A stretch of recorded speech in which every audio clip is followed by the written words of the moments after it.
para falar sobre os desafios na pesquisa em saúde e espiritualidade em judaísmo. Vou chamar professor Auro Del Giglio. Ele é médico especializado em oncologia e hematologia no MD Anderson Cancer Center e Baylor College of Medicine, nos Estados Unidos. Professor titular de hematologia e oncologia da Faculdade de Medicina do ABC, coordenador do serviço de oncologia clínica do IBCC e do Hospital do Coração, HCOR, em São Paulo. É presidente da Associação Brasileira de Cuidados Paliativos e foi eleito governador do capítulo brasileiro do American College of Physicians no período de 2010 a 2014. Também é membro do conselho editorial de 2 periódicos indexados brasileiros, a Revista da Associação Paulista de Medicina e Revista da Associação Médica Brasileira. Escreveu mais de 100 artigos científicos em revistas indexadas e cerca de 10 livros sobre oncologia, hematologia, educação médica, humanismo e judaísmo. O professor Auro Del Giglio vai fazer a sua apresentação. Em seguida, ele vai abrir para 2 perguntas, porque ele não poderá ficar até o final. Professor. Muito obrigado. Uma boa tarde. Uma boa tarde a todos. Muito obrigado. Queria agradecer ao professor Mário Pérez pelo delicado convite para estar com vocês e dizer a vocês que essa aula ensejou e enseja uma reflexão profunda da minha parte, porque são temas bastante díspares, né? A medicina, a ciência e, por outro lado, uma religião tão idosa na história como o judaísmo. E dessa forma, então, eu vou compartilhar com vocês algumas reflexões que eu fiz durante o tempo e, como foi dito, abriremos para 1 ou 2 perguntas terminada essa exposição. A religião, ela se defronta desde o início da história do homem com a necessidade de dar resposta a algo que eu acho que todos nós temos e nunca deixaremos de ter, e nem as próximas gerações, que é o medo de morrer. Aqui nós vemos uma cena de uma pintura rupestre em Lescaut, na França, 13.000 a.C., e nós já vemos alguém aterrorizado por um animal selvagem, tendo na sua mão o que parece ser um artifício, um objeto religioso representando um pássaro. E a fé, como nós vamos ver, se degladia com a ciência da medicina século a século.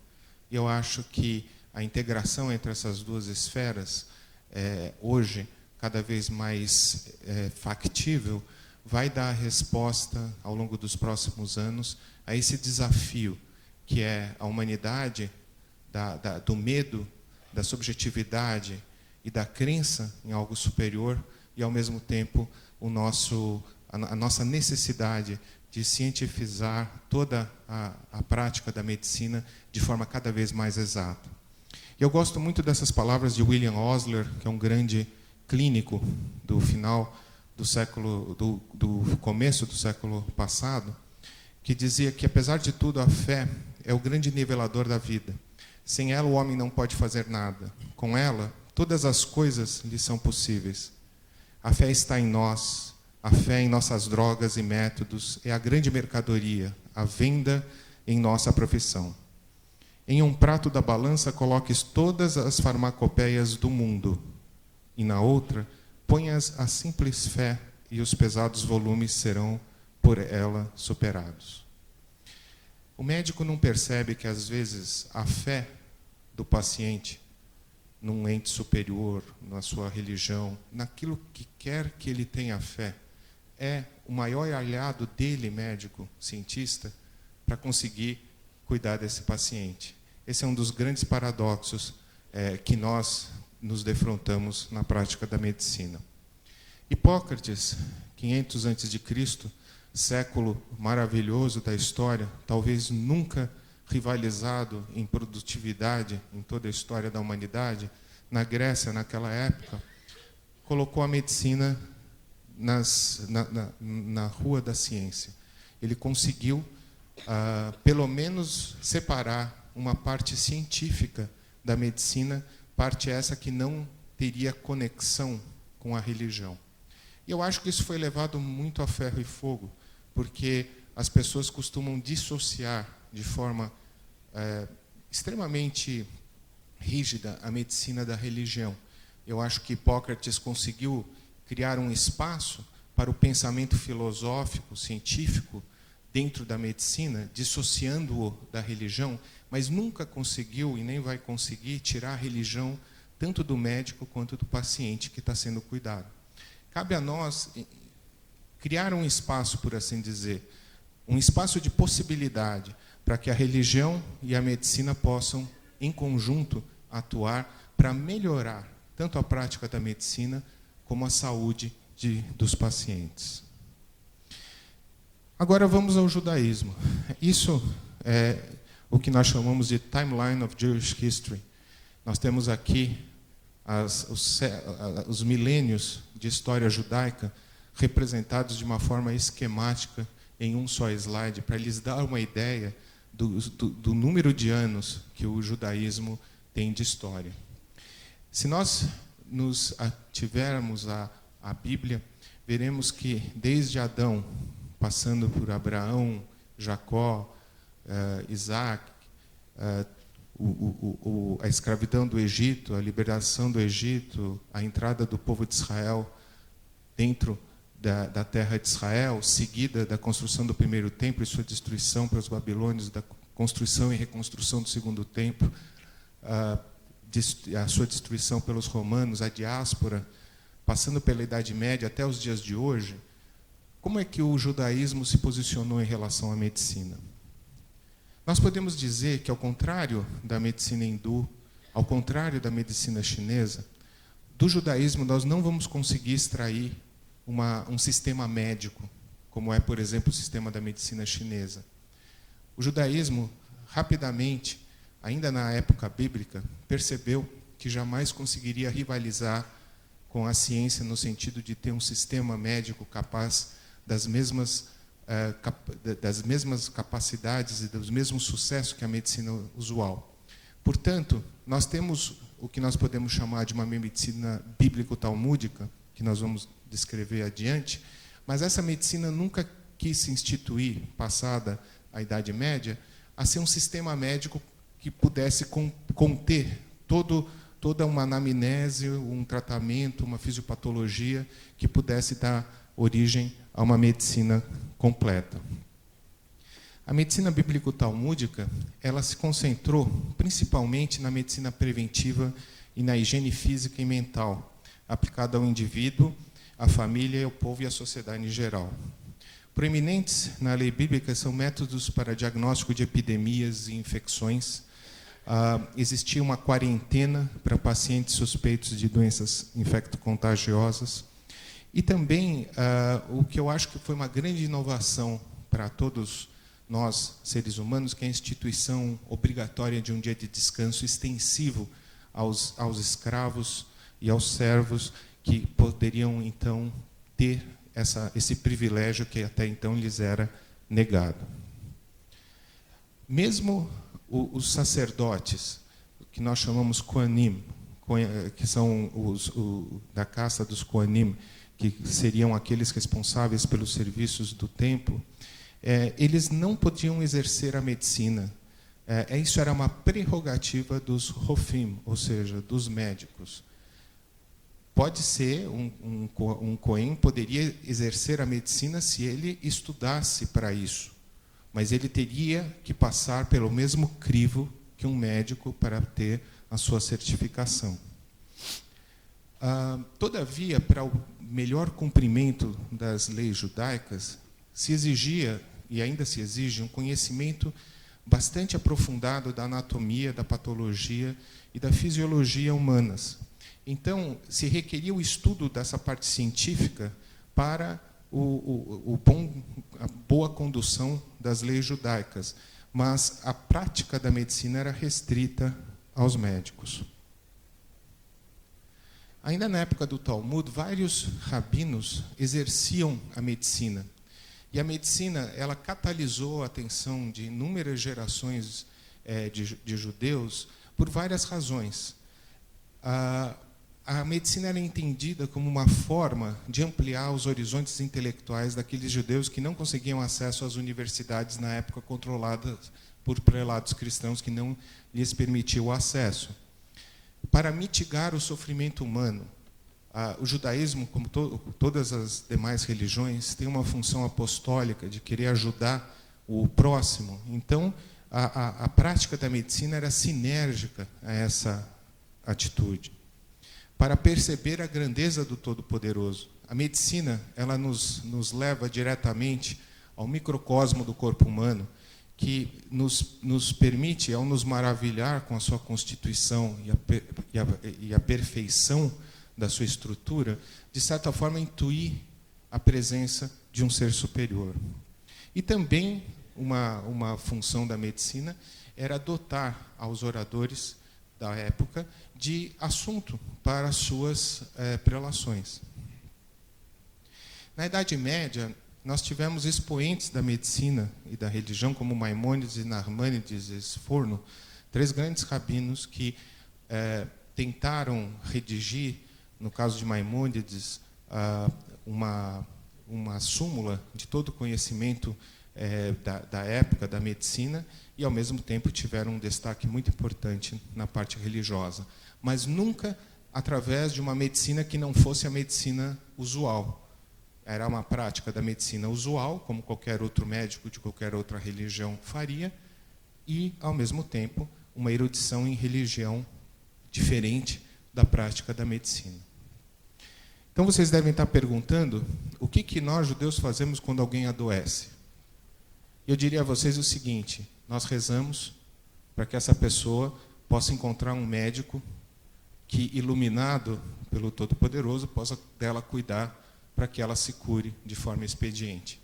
Então, na verdade, nós não temos uma pretensão de termos um sistema médico completo.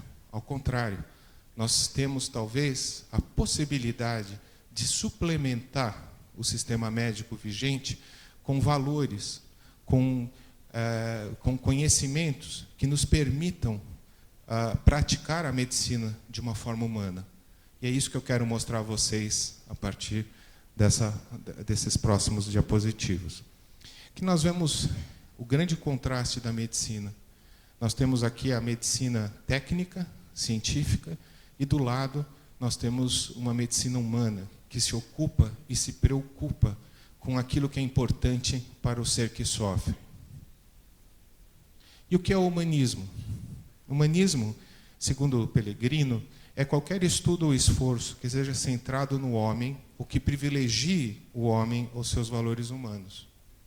E a medicina, para esse mesmo autor, é a mais humana das ciências, a mais empírica das artes e a mais científica das humanidades. E, abordadas simultaneamente com a medicina, ou mesmo mais tarde, as humanidades podem efetivamente humanizar a prática e cultivar a mente do médico. Todavia, senhores, nós não podemos esquecer que grandes horrores foram conduzidos através da medicina em pessoas de educação humanística elevada, não há muitos anos da época atual.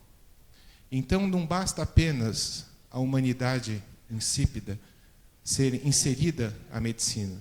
Ela só pode mudar e melhorar a medicina se ela se misturar à medicina de forma a traduzir na prática médica valores essenciais. Então, a discussão dos gregos, dos romanos, dos clássicos, pode ilustrar e aculturar uma série de pessoas, mas ela nunca vai modificar uma prática viciosa da medicina se, por exemplo, a ganância do poder se misturar, politicamente a um momento propício para essa prática errada. Então, nós não podemos ter só as humanidades, nós precisamos de valores. O William Osler, o mesmo clínico que eu mencionei anteriormente, dizia que as humanidades trazem ao estudante contato com as mentes mestras, que nos deram essas coisas: filosofias, modelos literários, ideias de liberdade democrática, belas artes, tecnologias, os fundamentos da ciência e as bases da nossa lei. Com os mortos que nunca morreram, com as vidas imortais, não de agora ou de ontem, mas de sempre.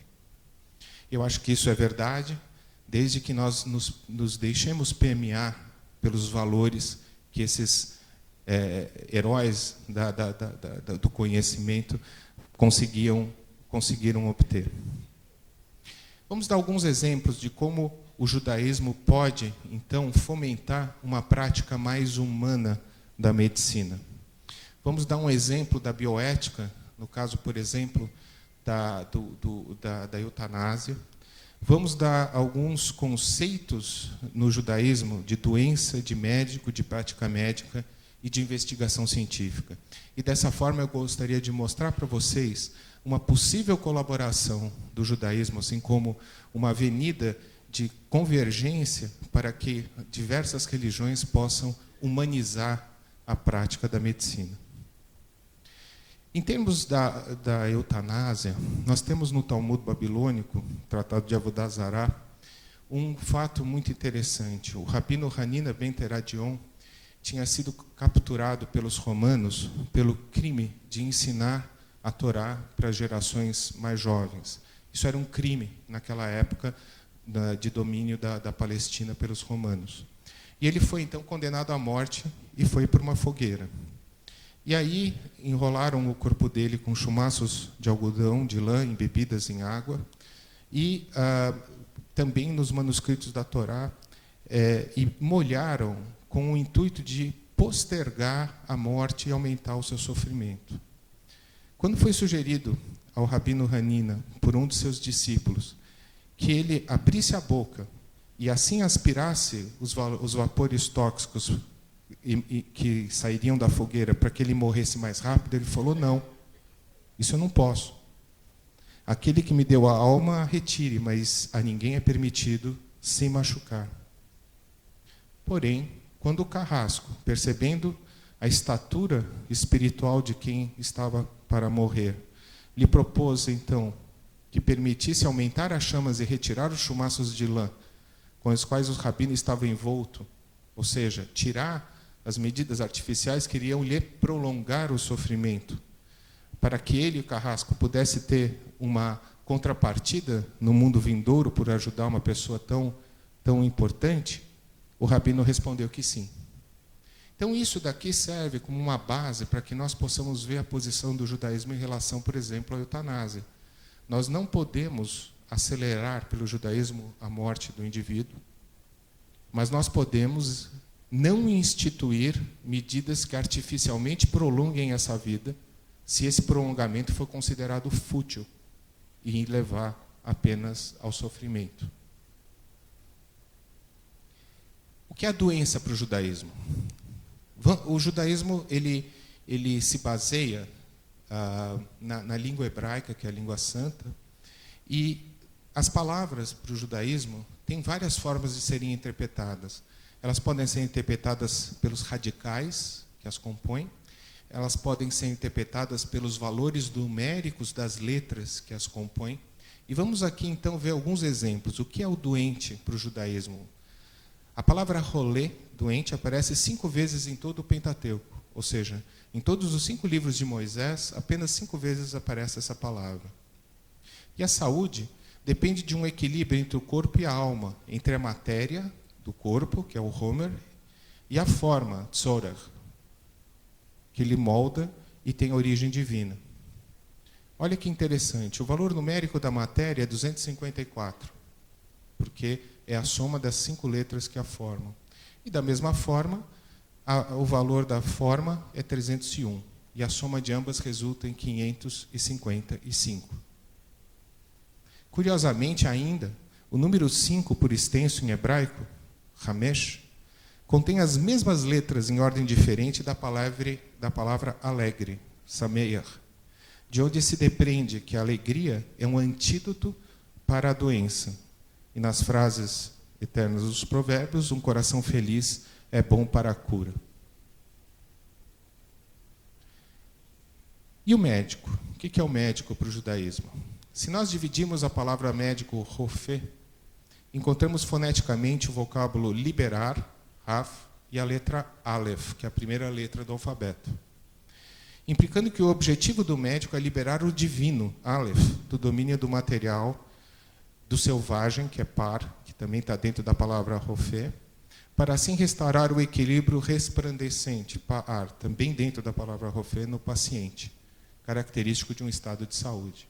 Então, o médico, ele é um catalista, ele é aquele indivíduo que vai incentivar a capacidade do paciente de se curar. E talvez aqui um dos pontos mais interessantes do judaísmo em relação à medicina, que está numa porção semanal que recentemente foi lida, Tazria. E aqui nós vemos o Cohen, que na época da Bíblia era responsável pelo diagnóstico da doença cutânea chamada tzará, que se traduz por hanseníase hoje, mas na verdade não é a hanseníase. E no início da passagem bíblica disse que o Cohen deve olhar a área afetada. Isso quer dizer, ele tem que olhar para a doença. Ele tem que diagnosticar a doença de acordo com os critérios que lhe foram dados para ver se aquilo era ou não era uma doença que mereceria a colocação do paciente para fora da comunidade por um tempo. E logo embaixo aparece o seguinte: e no 7º dia, o Cohen, que é o sacerdote, deveria olhar para o paciente. Ora, isso é a essência do que nós fazemos. Nós devemos olhar para a doença e nós devemos olhar para o doente. Por quê? Porque muitas condições do doente mudam a forma como nós olhamos para a doença. E se nós olharmos apenas para a doença, nós estaríamos limitando a medicina de ciência, a ciência apenas, e tirando a sua dimensão artística. Então, aqui nós temos uma mensagem muito clara, que o olhar para a doença está condicionado ao olhar para o doente que a detém. A prática da medicina no judaísmo ela é bastante caracterizada, inclusive no Pentateuco. No Êxodo, existe a frase, curar, ele deverá se curar. Isso daqui é a permissão para o paciente procurar o médico. Então, existe no judaísmo o conceito, biblicamente, da pessoa, da profissão médica. E a permissão para curar é dada ao médico, ela deve ser entendida como um instrumento divino, e esse deve conduzir-se com profunda humildade. Tinha uma frase no Talmud, difícil de entender, que o melhor dos médicos merece um inferno. E o que significa isso? Que se você acha que você é tão grande a ponto de não ouvir outros colegas, então você não é um bom médico. O médico deve cobrar honorários, sim. O médico que nada cobra, nada vale. E as pessoas têm que recorrer ao médico se estiverem doentes. Nenhuma pessoa sábia deve viver em uma cidade sem um médico. Isso está no Talmud babilônico. E, por fim, o judaísmo também reconhece a investigação científica. Isso daqui vem, uma das fontes desse reconhecimento, ele vem de Adão, que Deus lhe deu a possibilidade de dar os nomes para os animais.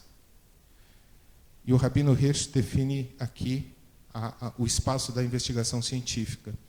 Pois o homem dá nomes não como Deus, que vê as coisas objetivamente como elas realmente são, mas subjetivamente, de seu próprio ponto de vista. Mesmo que aquilo que nós sabemos, a partir das impressões que as coisas nos provocam, não ser a verdade absoluta sobre a real natureza das coisas, Assim mesmo, essas impressões contêm algum grau de verdade. Então, na verdade, a nossa ilusão de que nós praticamos uma medicina estritamente científica é talvez uma impressão com algum grau de verdade, mas a verdade absoluta, ela nos transcende. Em conclusão, o judaísmo não oferece um sistema médico peculiar, ao contrário da medicina hindu, da medicina chinesa. O judaísmo é, portanto, porém, uma das fontes para embasar o humanismo do médico através da sua visão, tanto da medicina, da prática da medicina, da doença, da bioética e da investigação. Muito obrigado.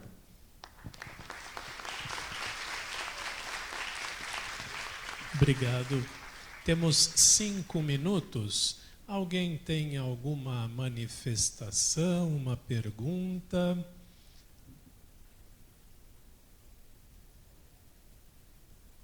Ou se o professor quiser concluir com mais algum comentário. Queria agradecer novamente e cumprimentar vocês pela iniciativa. Eu acho muito importante que nós possamos, em conjunto, estimular a espiritualidade para os domínios da medicina. Eu acredito que a espiritualidade ela é uma tarefa importante que deve ser trazida para a prática da medicina, não só pelo médico, mas exigida pelo próprio paciente. Então, eu queria cumprimentar a iniciativa de vocês. Muito obrigado.